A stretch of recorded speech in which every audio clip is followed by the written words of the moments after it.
Jangan lupa untuk subscribe, share, dan nyalakan lonceng notifikasinya sebagai bentuk dukungan kamu. Do you see what I see?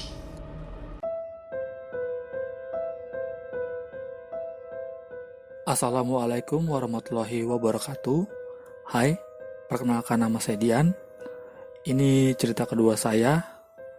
Cerita kedua ini dialami oleh tetangga saya yang bernama Bagas tahun 2009. Waktu itu Bagas umurnya masih 20 tahunan. Oke, langsung aja ke ceritanya. Ceritanya malam itu sekitar jam 12 malam, ibunya Bagas, Ibu Sri, ngerasa kok belum lihat Bagas dari tadi sore. Ibu Sri nanya ke orang yang ada di rumah, ada yang lihat Bagas enggak? Ternyata enggak ada. Akhirnya Ibu Sri jam 12 malam itu mencari ke tetangga-tetangganya, ke saudara-saudaranya. Ternyata enggak ada, dan enggak ada yang tahu Bagas di mana. Setelah dicari kesana kesini enggak ada, tetangga-tetangganya itu berkumpullah di rumah Ibu Sri. Pamannya Bagas, Mas Ade, nanya ke Ibu Sri, "Terakhir Bagas pamit kemana?" kata Mas Ade. Setelah diingat-ingat, Ibu Sri baru ingat, terakhir Bagas sehabis asar dia pamit mau nyiram tanaman cabai di ladang. Setelah itu Mas Ade yang mendengar jawaban Ibu Sri laporlah ke Pak RT, yang waktu itu RT-nya adalah bapak saya.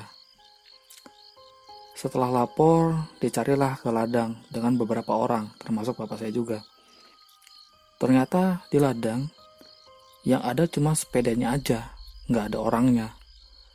Setelah semalaman dicari di ladang nggak ketemu, akhirnya jam 6 pagi, semua yang mencari Bagas pulang. Singkat cerita, jam 11 siang, Ibu Sri, ibunya Bagas, mendengar suara pintu belakang rumahnya diketuk. Setelah dibuka, ternyata itu Bagas. Ibu Sri melihat Bagas, celananya itu kotor, dengan lumpur kering sebatas paha. Seolah-olah Bagas baru keluar dari rawa. Padahal, waktu itu musim kemarau, rawa-rawa surut, nggak ada airnya. Kemudian Bagas mandi, setelah mandi makan, kemudian ibunya Bagas ini nanya kan, "Semalam kemana?" kata Ibu Sri. Di situ Bagas cerita, waktu dia selesai nyiram cabai di ladang, itu udah sore, mendekati maghrib. Setelah selesai beres-beres, dia mau pulang. Bagas ini ngelihat ada perempuan cantik, kata dia, lagi jalan di depan kebun karet yang gak jauh dari ladangnya. Gak tahu kenapa Bagas ini nyamperin cewek itu. Dan waktu Bagas nyamperin cewek itu, baru beberapa langkah, tiba-tiba dia udah ada di tempat yang terang. Dia lihat sekeliling, ini di mana kok tiba-tiba terang, panas. Ini di mana kok tiba-tiba jadi siang. Dia kebingungan lah. Terus dia ngeliat celananya kok kotor dengan lumpur.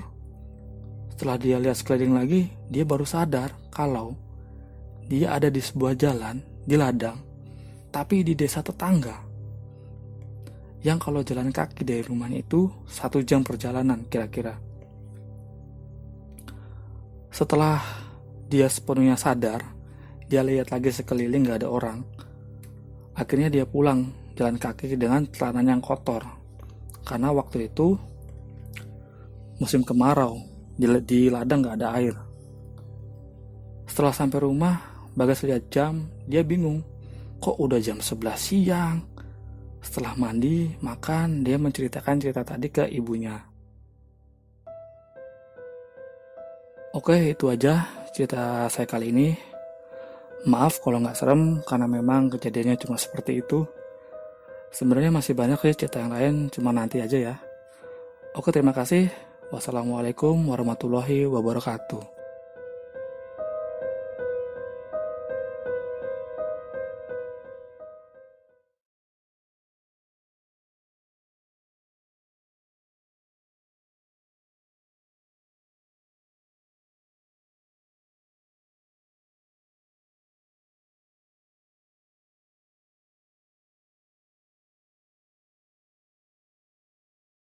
Kirim cerita kamu ke alamat berikut. Do you see